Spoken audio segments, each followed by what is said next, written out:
গল্পের রাজপ্রাসাদে আজকের কাহিনী ঘোতন কোথায়। রচনা লীলা মজুমদার, নাট্যরূপ সুদীপ দে, অভিনয় ঘোতন, দীপবর্ধন, পিসিমা সুজাতা দত্ত, জাদুকর স্মৃতিশ চক্রবর্তী, একচোখা সুদীপ দে, শব্দ সংযোজনা ও সম্পাদনা অরিন্দম দত্ত। লীলা মজুমদার বাংলা শিশু সাহিত্যের অন্যতম পথিকৃৎ। ছোটদের জন্য তার লেখা গল্পগুলি সকলের প্রিয়। অনন্যা এই লেখিকাকে গল্পের রাজপ্রাসাদের পক্ষ থেকে জানাই শতকোটি প্রণাম।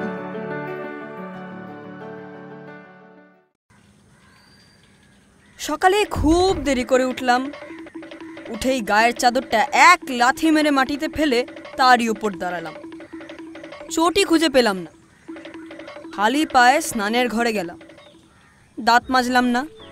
তাতে যেটুকু সময় বাঁচল সে সময়টা কলের মুখ টিপে ধরে পিচকিরির মতো দেয়ালে টেয়ালে জল ছিটালাম। খানিকটা আবার বাবার তোয়ালের উপরেও পড়ল দেখলাম। তারপরে চোখে মুখে জল দিয়ে মুখ হাত মুছে সেটাকে তালগোল পাকিয়ে ঘরের কোনায় ছুঁড়ে মারলাম। তারপর এক মুখ জল ভরে নিয়ে শোবার ঘরে গিয়ে জানলা দিয়ে নিচে রাস্তায় একজন বুড়ো লোকের গায়ে পুচ করে ফেলেই তাড়াতাড়ি সরে গিয়ে চুলটাকে খুব যত্ন করে আঁচড়াতে লাগলাম। ততক্ষণে নিচের তলায় মহা শোরগোল লেগে গেছে। পিসিমা দুধের বাটি নিয়ে জিজ্ঞেস করছেন, ঘোতন কোথায়? মা আমার চটি জোড়া নিয়ে বলছেন, ঘোতন কোথায়? আর সব থেকে বিরক্ত লাগলো যে মাস্টার মশাইও সেই সঙ্গে মেও ধরেছেন। প্রশান্ত কুমার কি আজ পড়বে না? ভীষণ রাগ হলো।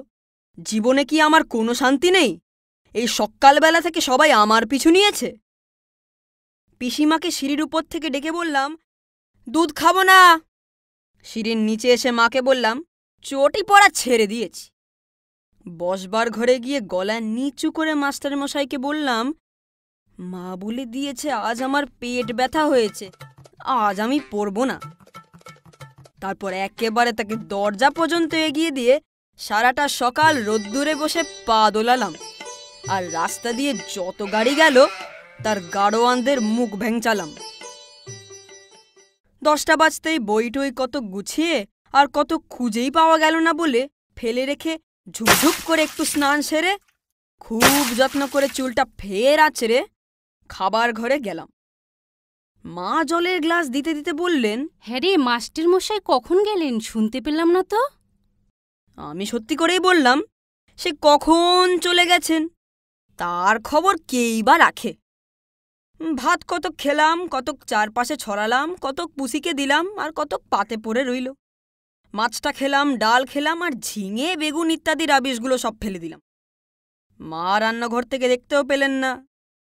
ট্রাম ভাড়াটা পকেটে নিয়ে মাকে বললাম, মা যাচ্ছি। যাচ্ছি বলতে নেই, বলতে হয় আসছি। আচ্ছা আসছি। এই পর্যন্ত রোজ যেমন হয় তেমনই হলো। অবশ্যই মাস্টার মশাইয়ের ব্যাপারটা রোজ হয় না। তাই যদি হতো তাহলে বাবাকে বলে মাস্টার মশাই এক মহাকাণ্ড বাঁধাতেন, সন্দেহ নেই। কিন্তু এরপর থেকে সেদিন যেন সব অন্যরকম হয়ে গেল। মনে আছে, ট্রামে উঠে ডান দিকের একটা কোণা দেখে আরাম করে বসলাম। জানলা দিয়ে বাইরে তাকিয়ে আছি আর খালি মনে হচ্ছে কে যেন আমাকে দেখছে। একবার ট্রাম শুদ্ধ সবাইকে দেখে নিলাম, বুঝতে পারলাম না কে। তারপর আবার যেই বাইরে চোখ ফিরিয়েছি আবার মনে হলো কে যেন আমাকে এমনভাবে দেখছে যে আমার খুলি ভেদ করে ব্রেন পর্যন্ত দেখে ফেলছে। তাইতে আমার ভারী ভাবনা হলো। এমনিতেই নানা আপদ, তার উপর আবার ব্রেনের ভিতরকার কথাগুলো জেনে ফেললে তো আর রক্ষে নেই। কিছুতেই আর চুপ করে থাকতে পারলাম না। আবার মাথা ঘুরিয়ে ট্রামের প্রত্যেকটা লোককে ভালো করে দেখলাম। এবার লক্ষ্য করলাম আমার ঠিক সামনে কালো পোশাক পরা একটা অদ্ভুত লোক।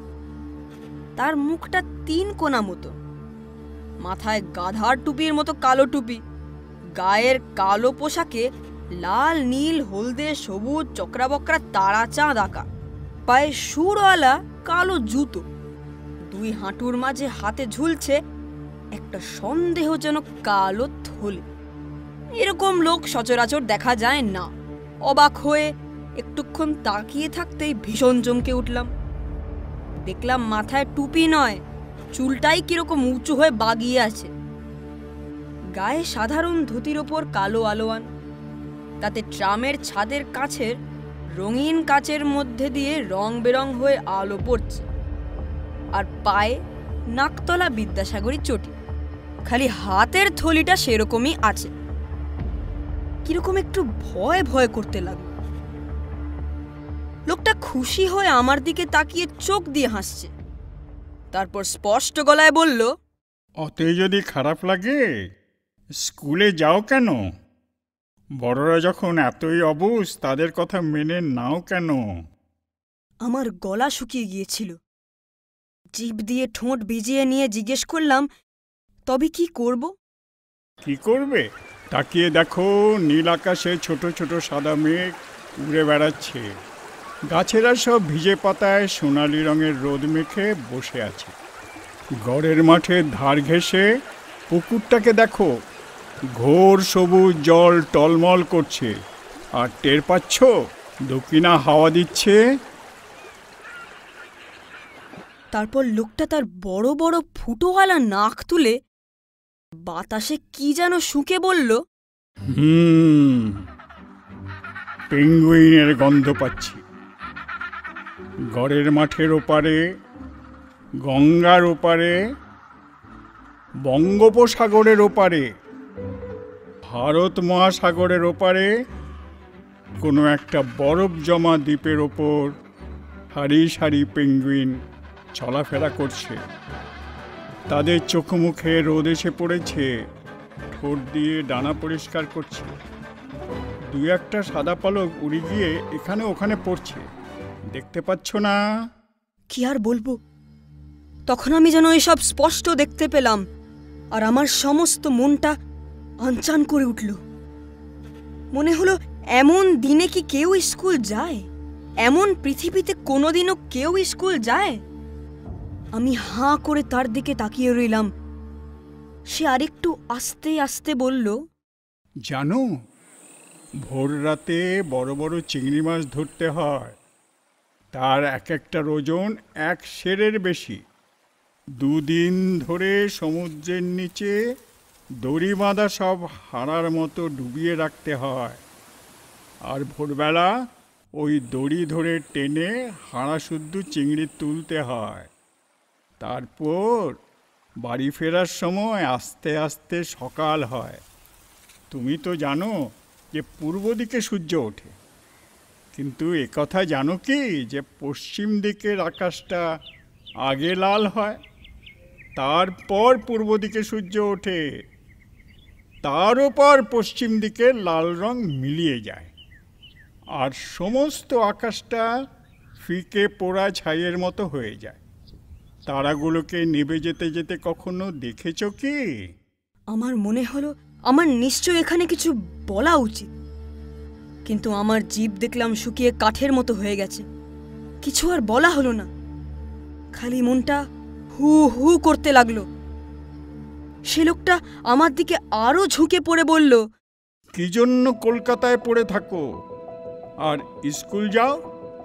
জানো, রবি ঠাকুর স্কুল পালিয়ে পালিয়ে কত বড় কবি হয়েছিলেন? আর জানো, সাঁওতাল পরগনায় যখন মহুয়া গাছের ফল পাকে, তার গন্ধে জঙ্গল শুদ্ধ সব জিনিসের নেশা লেগে যায়। আর বনের ভাল্লুকগুলো মহুয়া খেয়ে খেয়ে নেশায় বেহুশ হয়ে গাছতলায় পড়ে থাকে। পরদিন সকালে কাঠুরেরা তাদের ওই রকমভাবে দেখতে পায়। তুমি জানতে যে মহুয়া ফল খেলে নেশা ধরে?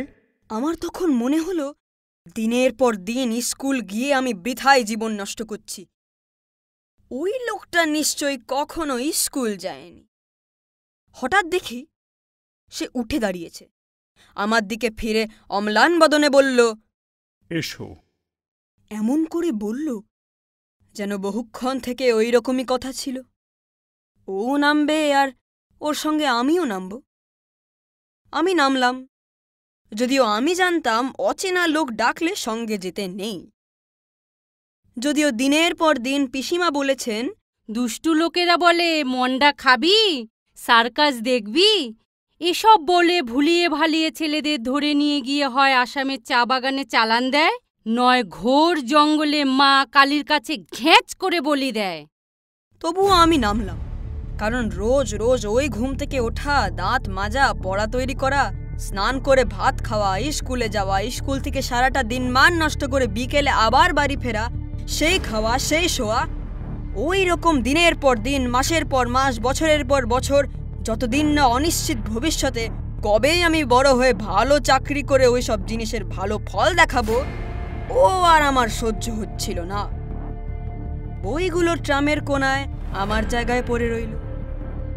আমি সেই লোকটার সঙ্গে নেমে গেলাম। তখন মোড়ের ঘড়িতে 10:30 বেজেছে। সে আমাকে একটা চায়ের দোকানের ভেতর দিয়ে পেছন দিকের একটা ছোট্ট ঘরে নিয়ে গেল। সেখানে আমাকে একটা টিনের চেয়ারে বসিয়ে কোথায় জানি চলে গেল। একটু পরেই সে আবার ফিরে এলো, সঙ্গে একটা এক চোখা লোক।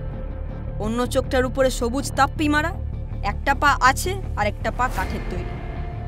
এই লোকটা আমার দিকে এক চোখ দিয়ে অনেকক্ষণ ধরে তাকিয়ে থেকে বলল, কি হে ছোকরা, পড়াশুনোয় নাকি এমনই ঘেন্না ধরে গেছে যে একেবারে সব ত্যাগ করে এসেছ? তার গলাটা এমনই কর্কশ আর চেহারাটাও এমন বিশ্রী যে আমি সত্যি সত্যি ভড়কে গেলাম। কালো কাপড় পরা লোকটার দিকে তাকাতেই সে গ্রামাফোনের চাকতির মতো বলে যেতে লাগলো, পড়াশোনা করে কি হবে জানো? আফ্রিকার জঙ্গলের মধ্যে যেসব বিরাট বিরাট নদী আছে, তার ধারে ধারে কুমিরেরা আর হিপোপটেমাসেরা শুয়ে শুয়ে দিন কাটায়, আর লম্বা লম্বা ঠ্যাঙে ভর দিয়ে গোলাপি রঙের ফ্লেমিঙ্গো পাখিরা রোদ পোয়ায়। আর ওই সব জঙ্গলের মধ্যে এমন বিশাল বিশাল অর্কিড জাতের ফুল ফোটে যে তার মধ্যে একটা মানুষ দিব্যি আরামে শুয়ে থাকতে পারে। বুঝতে পারছিলাম এই লোকটা জাদু জানে, কারণ তক্ষুনি আমার ভয় ঠয় কোথায় উড়ে গেল। অন্য লোকটার দিকে জোর গলায় বললাম, হ্যাঁ, সেসব চিরদিনের মতো ত্যাগ করে এসেছি। লোকটা হাসল, বলল, চিরদিন? চিরদিন বড় দীর্ঘকাল হে ছোকরা। চিরদিনের কথা কে বলতে পারে? কিন্তু তোমার সাহস আছে, উৎসাহ আছে, তুমি অনেক কিছু করতে পারবে। স্বাস্থ্যটাও তো ভালোই দেখছি। আশা করি বাড়ির জন্যে মনের টান ইত্যাদি কোনো দুর্বলতা নেই। হঠাৎ মনে পড়ল মা এতক্ষণে স্নানের জোগাড় করছেন, বাবা আপিসে গেছেন, আর দুজনই মনে করছেন আমি বুঝি স্কুলে গেছি। দিদি গানের মাস্টারের কাছে বসে হারমোনিয়ামে গলা সাধছে। গলার কাছটা সবে একটু ব্যথা করতে শুরু করেছিল, এমন সময় কালো কাপড় পরা লোকটা বলল, স্কুলের বাইরে, বাড়ির বাইরে, কলকাতা থেকে বহু দূরে, নরওয়ের উত্তরে চাঁদনি রাতে হারপুন দিয়ে তিমি শিকার হয়। তিমির গায়ে হারপুন বিঁধলে এমন ল্যাজ আছড়ায় যে সমুদ্র তোলপাড় পড়ে যায়, কত নৌকো ডুবে যায়। আবার তিমি মরে গিয়ে যখন উল্টো হয়ে ভেসে ওঠে, দেখবে তার বুকের রঙটা পিঠের চেয়ে ফিকে। আর জানো, ইংল্যান্ডে শীতকালে সোয়ালো পাখিরা থাকে না, তারা দলে দলে উড়ে স্পেনে চলে যায়। আর যেই শীত কমে আসে, আবার তারা দলে দলে সমুদ্রের উপর দিয়ে অবিশ্রান্ত গতিতে উড়ে ফিরে আসে। এসে দেখে তাদের আগেই শীতের বাতাসকে তুচ্ছ করে ড্যাফোডিল ফুলেরা ফুটে গেছে। আমার মন পাখির মতো উড়ে যেতে চাইছিল। কিন্তু শুধু তিমি মারলে হবে না, তার বহু অসুবিধে আছে, বহু দূরও। এই কাছাকাছি মানুষ টানুষ মারতে পারবে? পরে যাবে আফ্রিকা, নরওয়ে, আলাস্কা। আপাতত অন্ধকার রাত্রে গলির মুখে দাঁড়িয়ে বাঁকা ছুরি হাতে নিয়ে ঘচ করে সেটা লোকের বুকে আঙুল বসিয়ে দিতে পারবে? যেমনি রক্তের নদী ছুটবে, তুমিও হো হো করে রাত কাঁপিয়ে কাষ্ঠ হাসি হেসে উঠবে, মাথায় বাঁধা থাকবে লাল রুমাল। আমি উঠে দাঁড়ালাম। উত্তর মেরুতে সিল মাছেরা বরফের মধ্যে বাস করে। 20 বছর পরে উত্তর মেরুর কথা শুনবো। এখন আমি বরং স্কুলেই যাই। মাথায় আমি লাল রুমাল কিছুতেই বাঁধতে পারবো না। কে জানে ভুল করছো কিনা। আমি ততক্ষণে চায়ের দোকানের মধ্যে দিয়ে বেরিয়ে এসে ট্রামের রাস্তায় দাঁড়িয়েছি। প্রথম যে ট্রামটা এলো তাতেই উঠে পড়লাম, আর উঠেই ভীষণ চমকে গেলাম। দেখলাম ট্রামের কোণার দিকের সিটটায় আমার বইগুলো পড়ে রয়েছে। কেমন করে হলো বুঝতে না পেরে ফুটপাতে চায়ের দোকানের সামনে কালো কাপড় পরা লোকটার দিকে তাকালাম।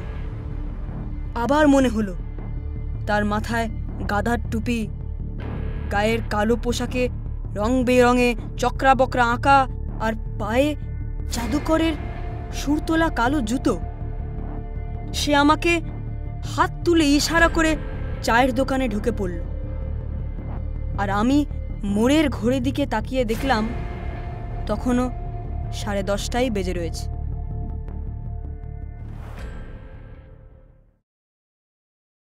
এইরকম আরও গল্প শোনার জন্য চোখ রাখুন আমাদের ইউটিউব চ্যানেল গল্পের রাজপ্রাসাদে প্রতি শনিবার রাত ঠিক 8টায়। আপনাদের কেমন লাগছে আর কোন ধরনের গল্প আপনারা শুনতে চান আমাদের কমেন্ট বক্সে অবশ্যই জানাবেন। আজকের মতো বিদায় নিচ্ছি। ভালো থাকবেন। নমস্কার।